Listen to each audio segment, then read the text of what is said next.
Enzo Di Taranto, visionary, investor and sustainability strategist, is a former diplomat, multiple award recipient, and for 3 decades been manager of multi-billion-dollar sustainability programs, magnified by his pivotal role as the campaign manager for the United Nations Secretary-General in New York.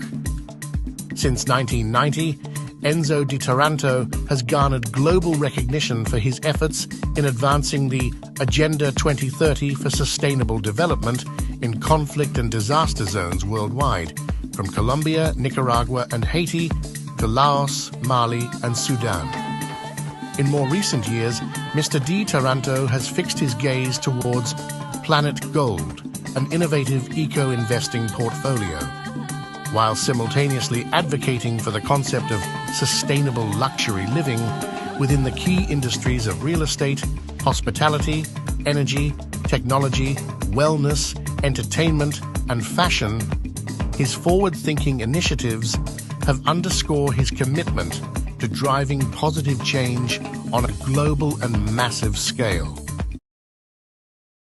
Welcome to this new edition of Planet Gold, my eco podcast to re-engineer the global climate agenda at the Horizon 2030.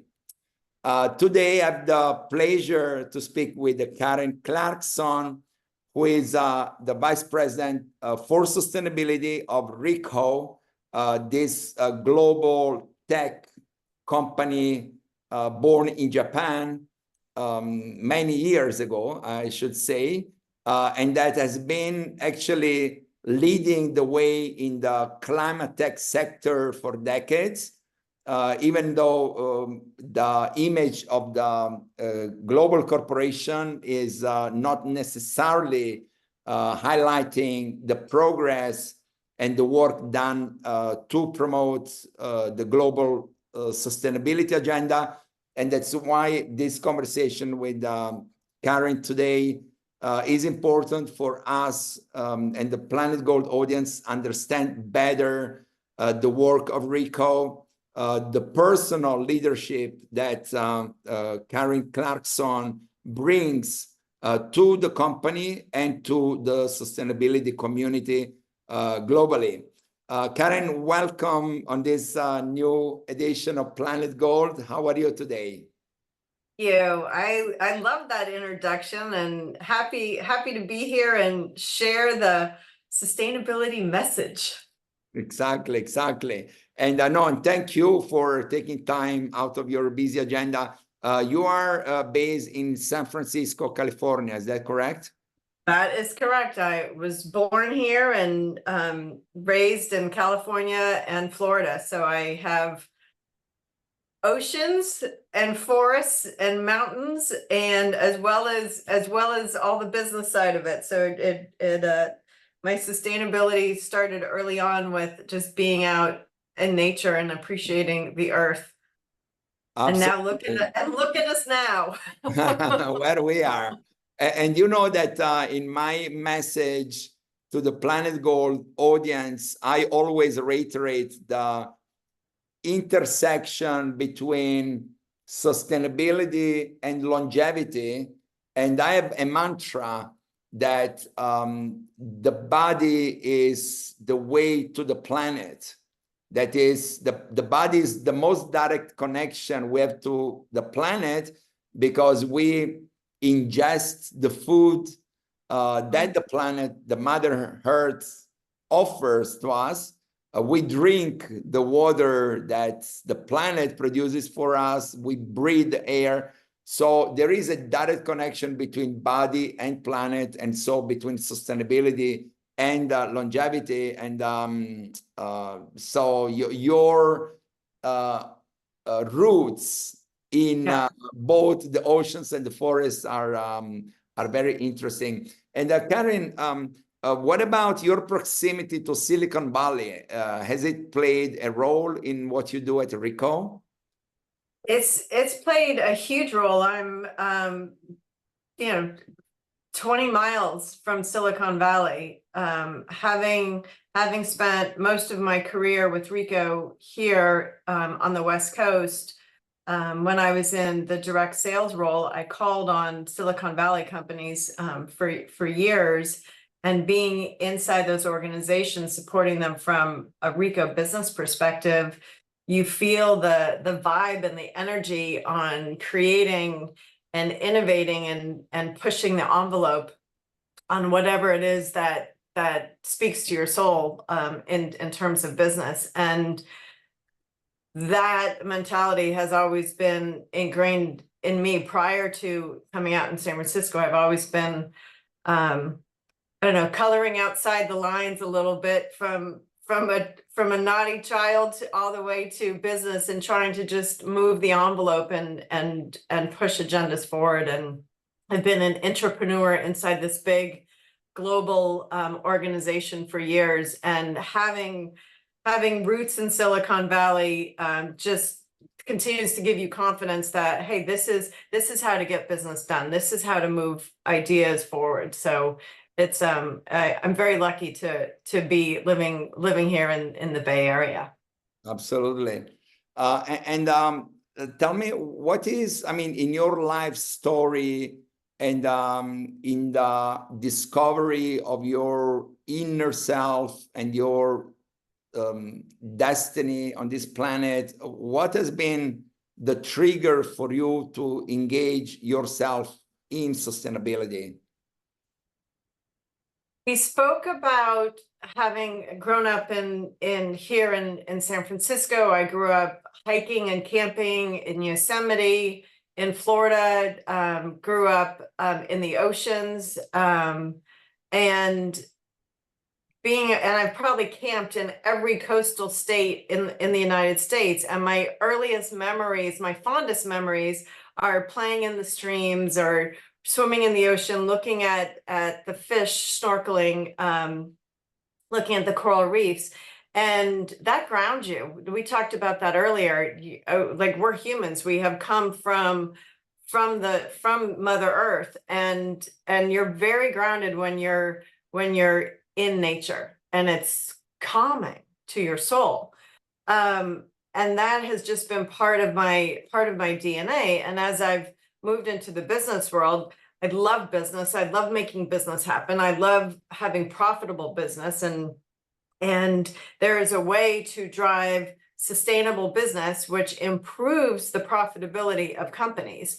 Sustainability is not just hugging trees and that's it. Sustainable business is driving better business outcomes, making it better, improving your processes, which makes your employees happier, which brings more profits, which brings longevity.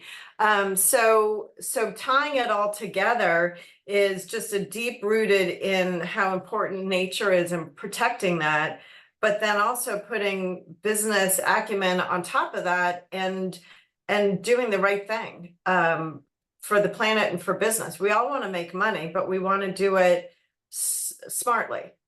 Yeah, responsibly, absolutely. And Karen, I mean, RICOH is obviously a tech company. You know, we already spoke about it. For me, the chief technology is nature. Before any machine that human beings have created. However, the engineering of technology is also something important. And, you know, I'm not an engineer, so I don't know exactly how technology is developed in a lab.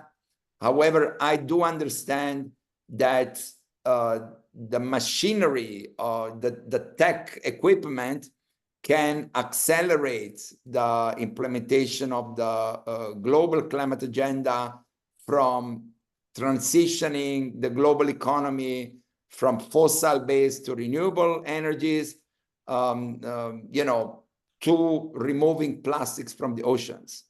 But what is in your mind, as you work, you have a senior role in a tech company, how and what tech can do to re-engineer the global agenda and achieve the sustainable development goals?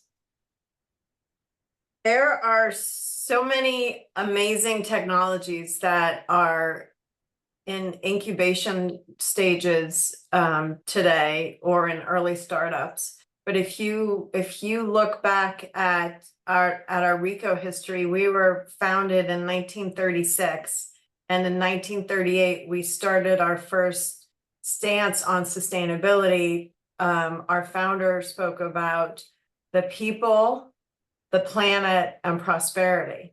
And if you think about that today, going back to nature, taking care of doing business responsibly, it protects the planet, it protects the people, and everybody prospers. So that business methodology is in our DNA. And when you think about technology, and we'll think of RICOH technology first,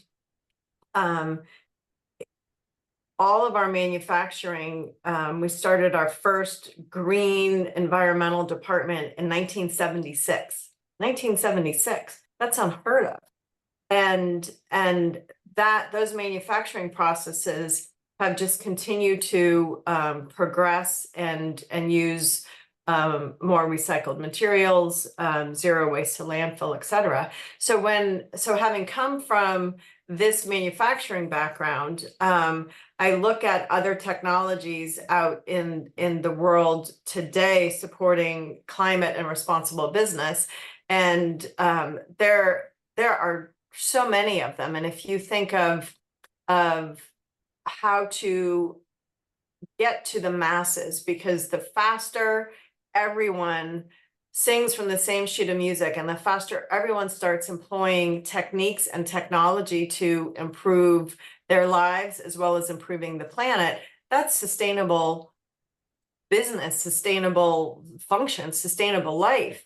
So some of those technologies, my favorite one, which would change the building industry overnight, is instead of planting trees, which is still an awesome way to take carbon out, it takes a while. I was speaking with a professor at University of Buenos Aires who's looking at biomass. So you take a 3 square meter box with algae of sorts, and you put it on a roof, or you put it in next to the Amazon, the depleting forest, and in 6 months you have flora and fauna that are growing at a faster rate than if you had just tried to replant. So imagine if you take this 3 square meter box of algae and put it on every roof, in every house, on every skyscraper all over the world. Like that's like building ingenuity. And we see like green walls and green roofs, but we don't see enough of them. And so that has global effects. There's paint, light paint, white paint that reflects, and it reduces the heat of the earth. Imagine if the whole world looked like Greece, right? All white buildings. The drastic times, drastic measures. What if everyone had to go out and paint their houses a different color, a lighter color? Little things like that. There's technology there's satellites that can go down onto a small rice paddy, and 60% of farming is small farms, and most of these farmers in other countries are females, women. So you can use carbon capture and pay back. A small rice farmer in Indonesia is unaware that there's a satellite pulling CO2 out of her farm, and it goes through blockchain technology, and then she comes back and has a percentage of that, and she can now provide more for her family. That's cool technology. But so much technology like this are in startups and incubators, and no one yet has been able to do the next unicorn in sustainable business. But ideas like that affect the world instantaneously, it just gets me so excited. Like that's cool. That's game changing. And how do we go to market with that and like make that happen? Yeah. No, that's amazing. You know, that I feel so honored and glad today to have the opportunity to speak with you, because I tell you why. You know that I practiced martial arts since I was a child. And one of the first things that you learn when you practice Japanese martial arts are the Taoism and the Shintoism as a philosophical basis of martial arts. And so obviously the Shinto philosophy, as you mentioned, is composed of these three P's: people, planet, prosperity. And I have another approach to accelerate the sustainability revolution today that is also composed of three P's, and actually can be even added to four P's, which is the traditional public-private partnership. And then you can add private-public-people partnership, right? The reason why I'm saying that, because you mentioned that there are existing technologies that can really speed up this revolution. However, what is needed for that to happen is the policy formulation and implementation, and that comes from the public sector. So the private sector can generate the technology, but unless the public sector finances and even enforces its implementation, that change, that swift, paradigm shift will not happen. And so, for instance, in Europe, this is actually happening very fast, because the European Union and the national governments are pouring billions of dollars in the economy to finance for instance, the solar generation power in the residential houses, in the public buildings. They are obliging and forcing these new regulations.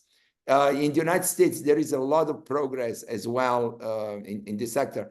So it's interesting to use both the Shinto 3Ps with this public-private partnership sector, and see how they synergize to go faster.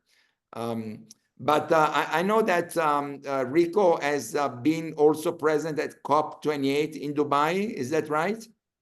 That is correct. Our chairman of the board is passionate about sustainability, and he led a Japanese cohort of 128 businesses in Japan, leading that and representing the country of Japan at COP28, not necessarily RICOH only, but 128 organizations, because the Japanese take sustainability extremely seriously. As you spoke about, it's rooted in thousands of years of a practice of doing the right thing and living harmoniously with the planet. And so he was at COP28. He spoke at Reuters Next last year around sustainability, and being a manufacturer, when you think of our core products, back in the day, where we're making cameras and multifunctional devices, those devices were like the smartphone of the 70s and 80s. No business had one, and everybody needed one. And today, as that technology has changed and morphed, it's just showing the world that you can still have manufacturing that's done sustainably. And many of the Japanese companies are manufacturing companies. Think of Sony, etc. And so there is with the resurgence of manufacturing in other countries, but doing it correctly and doing it and correctly meaning more sustainable is what Japan's really focused to. Yeah, that's interesting. Yeah, and obviously, you know, both societies and corporations are made of people, so it's the drive of the individuals that then makes the organization relevant or not. And in this respect, I would like to ask you, Karen, you know, if you would kind of describe how your job or your contribution to RICOH impacts the life of individuals, of, you know, a mother or a teacher or a student, to understand and speed up this transition towards green and blue. How would you describe that from a personal perspective? So my role, I wear a few hats at RICOH. I have go-to-market strategy, strategic partnerships, and sustainability, and there's an intersection there where go-to-market is sales. I sales in my DNA. I know how to go make it happen and generate, take strategy to execution to revenue generation and profitable revenue pretty quick. So that's grounded in my DNA. But how do you take new innovative business and support the people? I'm all about my customers, and my customers are people. And how do we positively impact our customers' lives? And we RICOH support 12 of the 17 SDGs. So creativity from work, etc. And when you think of our business on business workflow, business process optimization, and digital workspaces, those are our two pillars of our company. And if you think of digital workspaces, think of everything inside the office, whether it's your home office or your small office or your huge global office. All of the technology inside that office, from reception, check-in remotely to smart meeting rooms to different technology throughout the building, conference rooms, that impacts humans, and that impacts anyone doing business better, faster, stronger, easier. So being able to work at home, being able to still be on a Zoom or a Microsoft Teams call, still being able to manage family life, makes it easier. Technology makes our jobs easier. And with the advent of Gen AI, it's accelerating that, and being able to, like, what's next? I want my robot to come and do the laundry while I'm on 8 hours of Zoom calls or team calls all day. And I want a drone to deliver my dinner. I don't want it to come in Uber Eats or whatever my delivery service is. So a lot of that technology, that lens technology, we sell and resell to other manufacturers outside of our core business. And then if you think of the business process optimization side of our business and how that impacts the humans, and I look at two different personas. One is if I'm a CFO or a CEO, I want my goal is to have all my employees be happy, be loyal, love coming into work, and me as a CEO being able to give my employees the tools to make their jobs easier. That's what any CEO, any CFO would want. But how do you do that with sustainable business without it being a dirty word? And that's the perception I would love to change, because sustainable business does not mean you're a tree hugger. It it means you are doing the right thing and using the latest technology to drive better business outcomes, whether it's lowering your electricity bills, whether it's using the cloud versus someone else's cloud versus your own. That reduces electricity.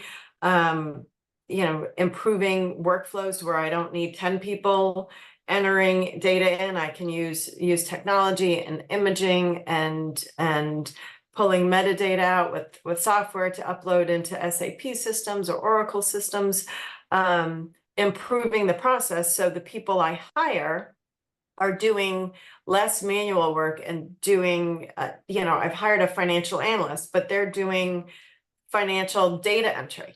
Why? Because my processes are broken. Why? Because I have a company that's been around for a long time, and it takes a while to generate that budgetary number to make huge wholesale changes. So being a leader of organizations, you want to be able to understand that sustainable business creates better outcomes for your employees. It creates more profit for you as a company because you're doing things better, faster. And that moves business forward. And then you have all the latest technology that's coming in at a ferocious pace, and you've got to keep up with it. But all of that is pushing us to an uncomfortable, but I think fantastic spot in the market where we're at the precipice of this huge technology change that is coming so fast. And hang on to your seats, because it's going to get exciting, but it's going to explode business, and it's going to make employees' lives so much better, and it should make your C-suite coffers bigger and with more profit because you're doing business the right way. And to me, that's sustainable business. Business workflows is sustainable business. Improving business workflows is sustainable business. And nothing in there did I speak about politics or any of the negative words that come along with it. It's if you are a leader of a business, you want to have the best, most fabulous business ever. So why wouldn't you try to strive for that? True. Well, you mentioned politics, but with all the negative resonance of the term for some people at least, but I must say that, for instance, the policies and the politics of former Governor Arnold Schwarzenegger in California has hugely pushed the climate agenda forward. And so this goes back to what I said earlier, that that the PPP of public-private partnership is key to scale up the sustainable businesses that you are speaking about. And so that's another important thing. But you also mentioned, Karen, AI. And once again, I'm not an expert. I'm still trying to understand the implications of AI on the global climate agenda and how we can capitalize it to re-engineer, as you say, processes, workflows, and so on. But in your knowledge and your experience, how AI you think will be useful to the sustainability dynamics moving forward? So if you think of AI as a tool, AI is a tool that helps in the background of engineering, of creating, manufacturing things, processes, components, whatever it is. It is a tool. It's a super, super, super powerful tool. And it can be, there's positive and negative sides to it. So I'm all about making sure that there's governance around how one uses AI.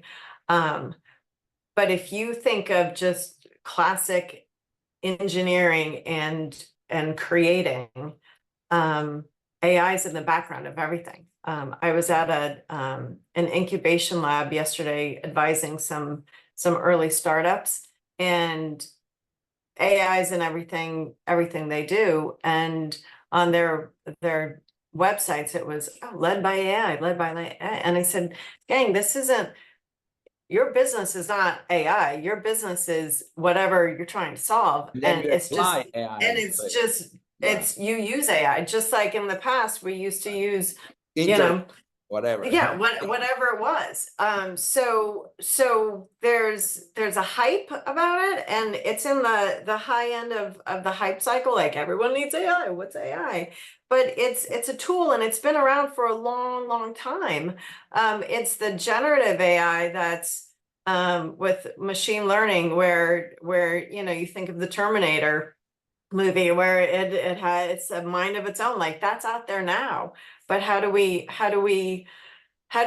use it in a right way? So going back to your question of how do you use AI inside of sustainable business practice to solve the climate crisis, and I put it in two categories. One is just responsible business. Is everybody doing the best they can from creating and leading responsible business? Right. And then the second is, let's focus on the climate tech. And climate tech, I put it under a huge umbrella of the oceans, of the wind, solar, the energy, the major components, agriculture.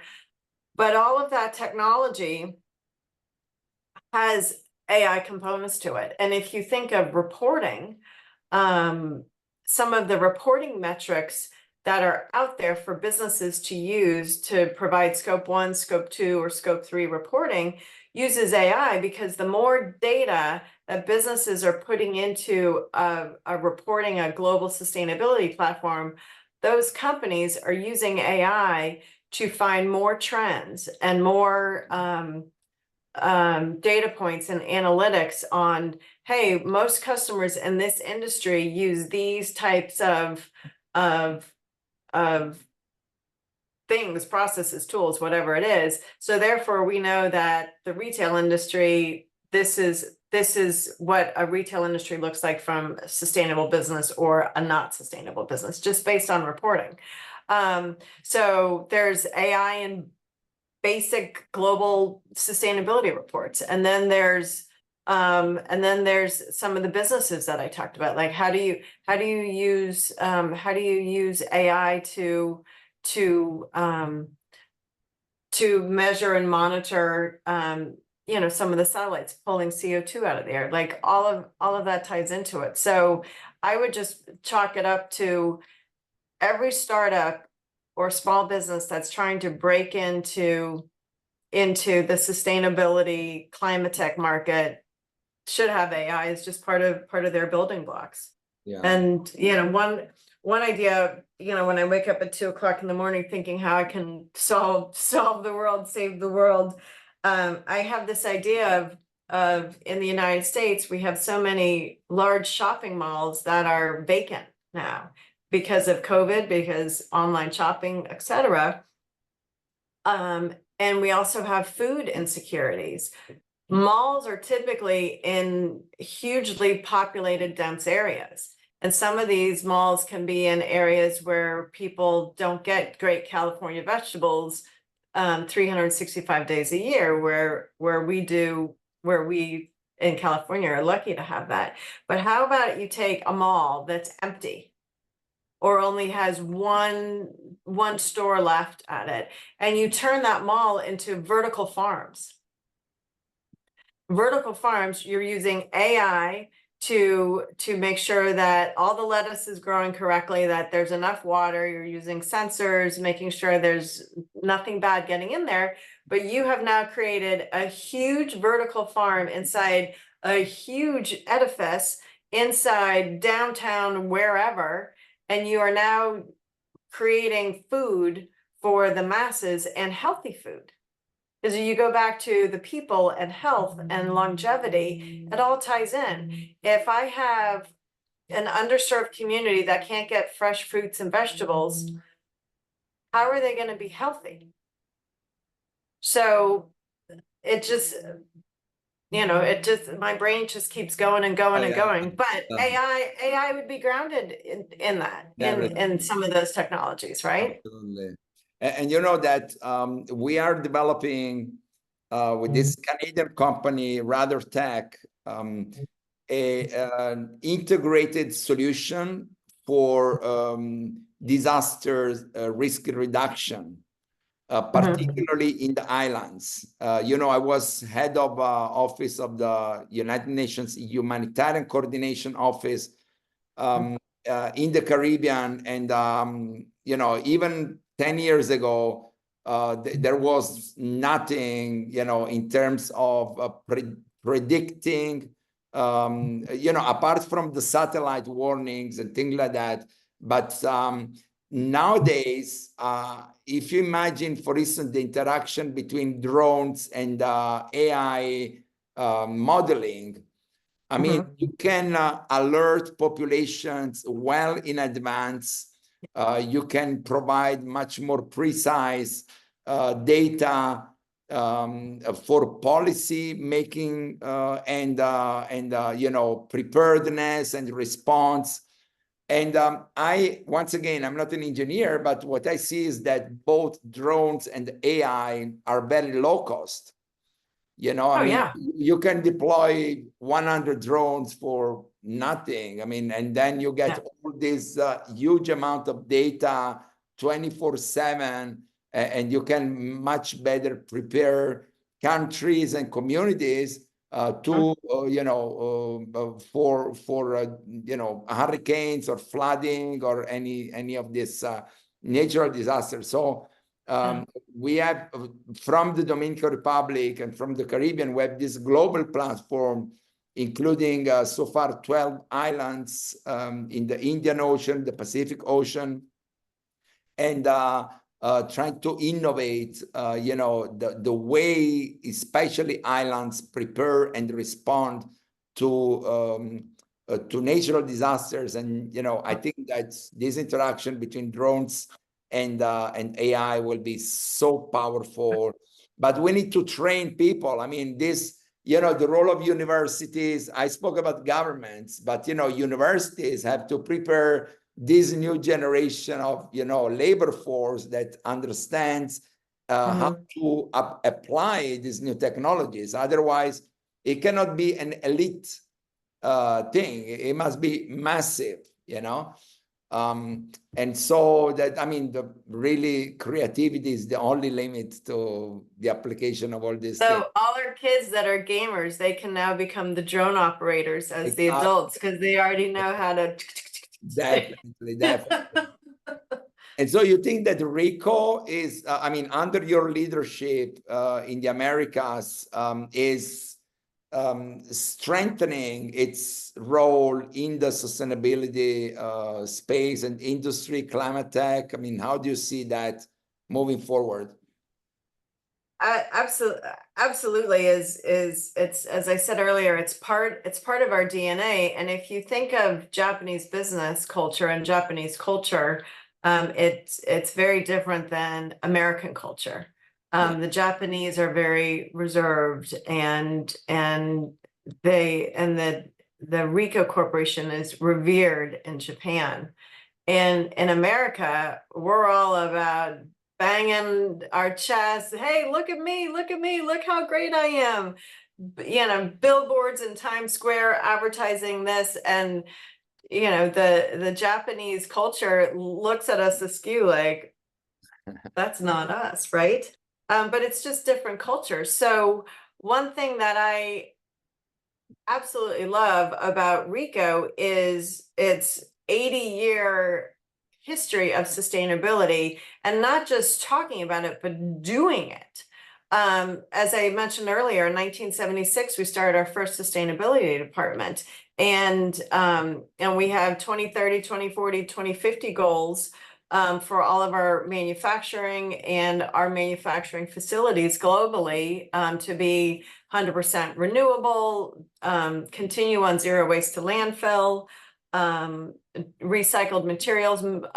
Many of our products are between 40 and 60% recycled materials. So stemming from that, how do I personally, to your question, drive the sustainability message forward inside of RICOH North America, where my responsibility lies. So connecting all of our regions is one, and giving awareness internally as well.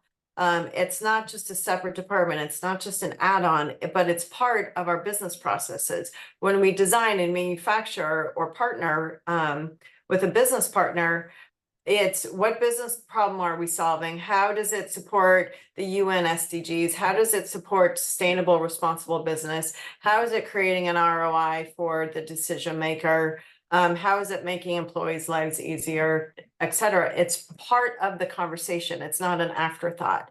So driving that message forward inside of our marketing efforts. I report to our CMO, Lauren Salata, driving those marketing efforts from top of funnel, from product portfolio, all the way through the ecosystem to the sales teams. The sales teams will start leading with sustainable conversations, and they shouldn't be afraid of it, because it's not hard to have a sustainable business conversation. It's just a smart, intelligent way to do business. So that's one area of educating. The other area is we're in 200 countries, making sure that we are all communicating, and our global teaming organization, representing each of our regions, and then our world headquarters, we communicate on a monthly basis. And having, when you think of sustainability and the E, the S, and the G, so for the environment, the social, and the governance, environmental is my team. Social is inside our a woman I work with, Christina Mora, who's in charge of our global supply chain and diversity. And then Michael Jones, who's our VP of HR, is fiercely focused on diversity, and they report into our global deputy, Donna Venable, for supply chain and HR diversity practices. So we work really closely together. I speak with them almost on a weekly basis. And then on governance, you have the legal side of it, making sure we're in compliance with the new rules coming out. So Chris Shiraki is my buddy over on the legal side. So the three of us, the E, the S, and the G teams all communicate, and that's imperative. And that's one thing Jake spoke about at Reuters Next, is how important that is for any organization to be successful. You can't be siloed. And we know businesses love silos. Everybody loves their kingdom. But breaking out of those silos to do the right thing for the planet, for your business, is huge. So those are huge, important hurdles to have. Educating your entire 20,000 population in North America, from a first day employee all the way up to the CEO and everybody in between, understanding what sustainability means to the business. So that's one, training, et cetera. But then when you take some of our customers, especially on the West Coast or in industries like retail, that are fiercely focused because they're B2B2C. They have constituents and shareholders that are very focused and forcing some of these companies to be focused to sustainability, banking, financial services. These customers are pushing us, saying, hey, we want your Scope 3 reporting. So we've done something very innovative, and something I'm extremely proud of with our team. What we created was creating that Scope 3 reporting on not only our hardware side of the business that we've been providing for years on emissions and what that means, and how each year or each contract cycle we can provide lower cost of emissions hardware, but maybe a quarter of the contract is hardware and the rest is services, and the customers want that same type of reporting. So we partnered with a company to provide that reporting, and it ties into all the global methodologies, all the approved standards. And we're leading our industry and providing scope 3 reporting. And a lot of people don't even know what scope 3 reporting is. And it's your supply chain, you as an organization, your supply chain. And customers are eating that up. They're thrilled because now they are checking off one of the many boxes of their multiple vendors that they're going to have to provide scope 3 reporting on. And I think that's what keeps a lot of businesses awake at night, because they don't know what scope 3 means, and they pull the covers over their head. But Gavin Newsom, our governor of California, he's mandating that businesses in the United States that do $1 billion a year, it doesn't matter in California or not, have to report to California their scope 1 and 2, and then eventually their scope 3 by January. Wow. Of 25. And by 26, there starts to be the little carrot and the stick, where there's compliance, and fines if you're not compliant. And that is just forcing the hand of businesses. And I don't mean that in a negative way, but if you don't have rules and regulations and laws around it, as you said, when you don't have the government entities mandating these changes, no one's going to do it. Nobody likes to clean their room, right? Go back to when you were 5. Nobody likes cleaning their room. Nobody likes organizing, except me. I'm a closet organizer, but nobody likes to organize their house. And you take that same mentality into the business world. Nobody wants to do anything that's tough and hard and different. So governments have to put these mandates in, and I'm so proud of Gavin Newsom the money as well, demanding it. Yeah, and because it's going to start, and it's not hard. All it is, guys, is uploading some of your financial reporting that you disclose anyway because you're a Fortune 500, into a report to say, here's how sustainable or not sustainable we are. And then I can work with someone like RICOH to help drive more sustainable business outcomes, workflows. Absolutely. You know, I mean, it's not hard. It's just you have to like spend 5 minutes thinking about it and realizing, I just have to do X, Y, and Z. Okay. Yeah. Instead of fighting and getting lawsuits and hiding behind it and calling everyone tree huggers and, all the negative side. It doesn't have to be negative. Like I feel like I'm a sustainable capitalist. I'm a sales girl. I love making money. I love making my customers happy. And you can do both while still driving profitable outcomes, right? Absolutely. Yeah. And it's new to the economy. I mean, so far people had to, not necessarily providing valuable services to make money, but now you can do good and make money at the same time. It's probably the first time in the history of humanity that there are such opportunities to do good to the planet, to people, to everything. But Karen, so far we spoke, about this concept of seeing the planet through the body, and how sustainability and longevity intersect. Also, the importance of the RICOH corporation that is based on the Japanese philosophy of Shinto. Once again, people, planet, prosperity, the role of the governments, and how RICOH has been leading or innovating the climate tech industry since decades now. And you mentioned the concepts of AI, Gen AI, machine learning, how to innovate the climate tech industry with these new tools. But, in the end, there are many things we can do and many things we cannot yet do now.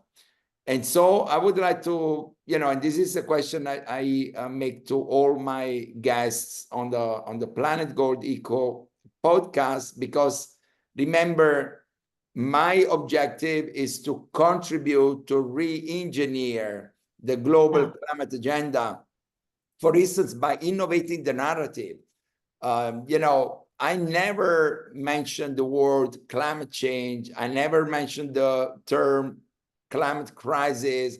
I mean, I try to always present the planet as an opportunity, not as a problem, you see? And I think that this re-engineering effort requires some drastic changes, some paradigm shifts. And certainly you are one of those who have already internalized and developed already this new language, this new mindset, looking at sustainability as a business opportunity, as you say, rather than a cost, because you have to, present a report, or you have to change plastic forks into wooden forks that cost more money. So you have to increase the prices and eventually, reduce your share of market. But it's not like that. Once again, because technology allows today to produce things at much lower cost and massify the distribution. But if you would have a magic wand and you would have no limitations, no financial limitations, human resources, laws, regulations, and procedures, the world would be, at your service. What would you do? The quick, fast, crucial change that you would implement to move the global climate agenda forward fast? My magic wand. How do you know I don't have one? I know that you have one. That's why I'm asking you. So I'm going to approach it in two ways. Because there's the ultimate goal of, wouldn't it be great if we had drones and flying cars delivering everything, which is sustainable business. That's also innovative business.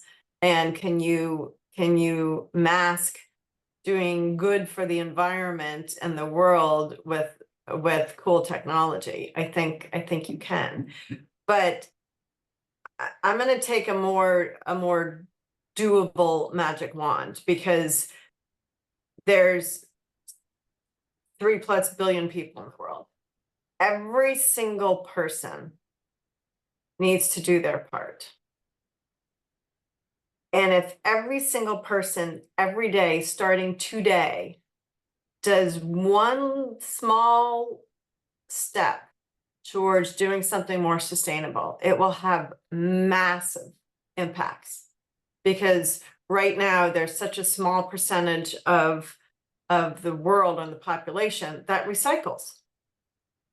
When I go to other urban areas and affluent areas, they don't have 3 different recycling bins. We have compost bins, we have recycling, and then we have regular trash.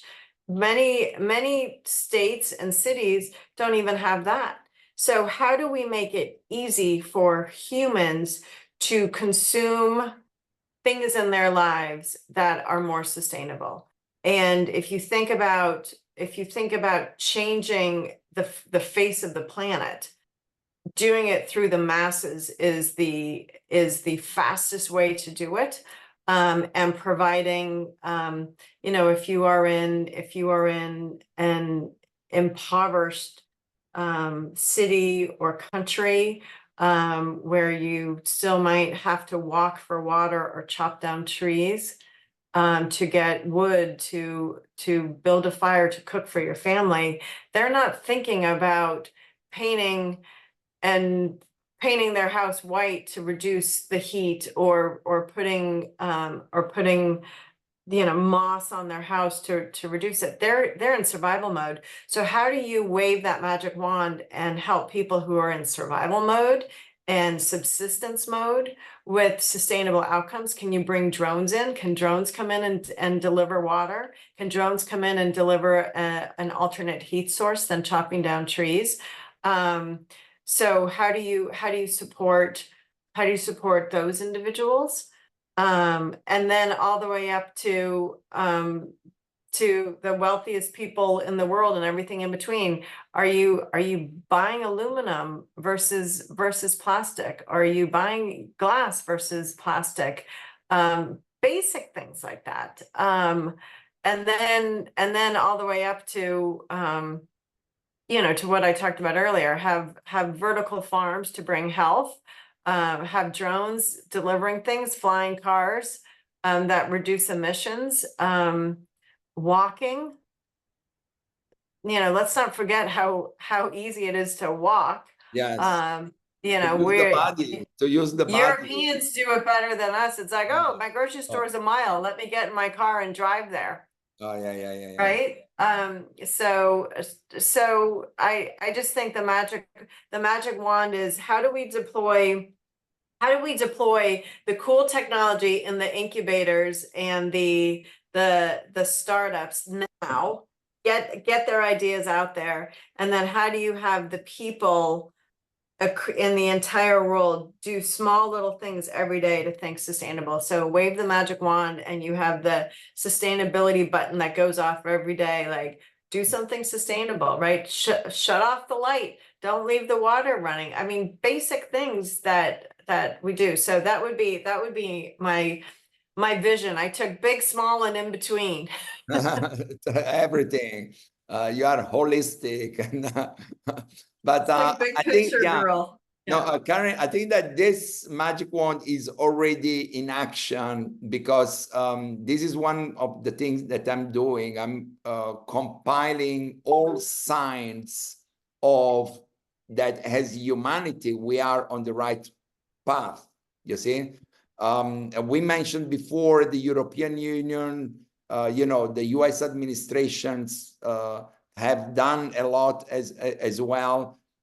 So there are signs of humanity as a whole having this paradigm shift, as you say, in the small things, at the community level, individual level, community level, national levels, multinational levels. So I think that we are in the right way, and technology can really speed up this process,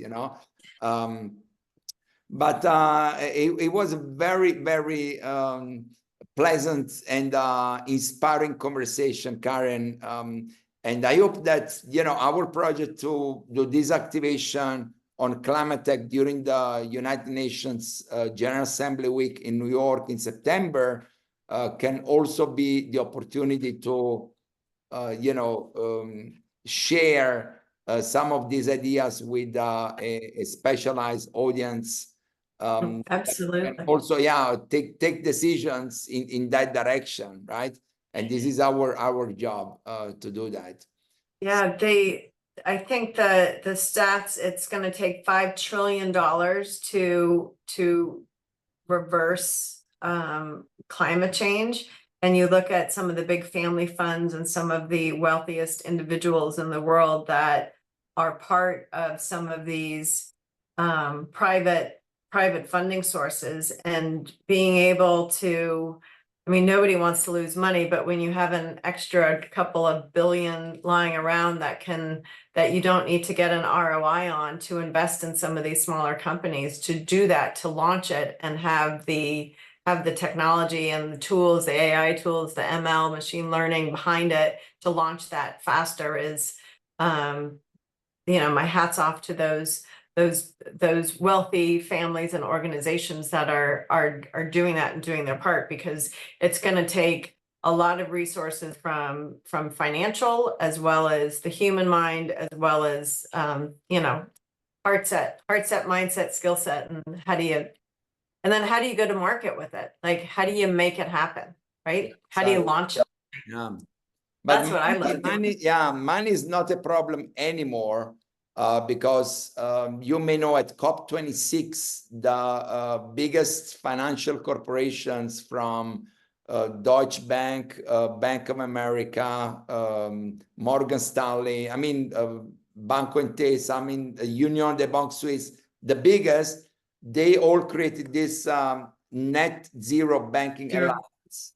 And they committed $130 trillion to finance the transition of the global economy from fossil-based to renewable energies. So money is not a problem anymore, at least on paper, because these pledges are political pledges. Now we have to make them accountable. That, as you say, if a solid startup presents a request for credit for a loan to one of these banks, they are almost obliged to do that money. Exactly. So that's why I'm saying there are a lot of signs that things are moving in the right direction. Obviously, it's a process. There are huge economic interests at play. Even there, I see, when I was in Dubai in December, I spoke with the president of COP28, Sultan Al Jaber. And, the United Arab Emirates, despite being one of the most producing oil producing countries in the world, they are also the major investors in solar and renewable energies. They understand, they see the future. They are preparing themselves, their economies to the future. So, this process is irreversible. There can be forces that, can slow it down. But the humanity is already on this new path that is very encouraging. And it is. Thank you again, Karen, for your knowledge, your inspiration, your commitment. I know that you also have your how can I say that, obstacles in what you do. But it's fine. It's normal. We are sustainable warriors, as I say. So exactly. we are obstacles the new bring samurai, opportunity. the new samurais of sustainability. That's what we are, exactly. And so, armed with our katana, I want to thank you again, Karen. Also on behalf of the Planet Gold audience, this community of climate like-minded individuals and entities. Thank you again for your work at RICOH, what you do, on a personal basis, and looking forward to continuing our partnership in a very successful way. Absolutely. Thank you for having me. I totally appreciate it. Wonderful. Thank you. Best wishes. All right. Thanks, Enzo. Bye.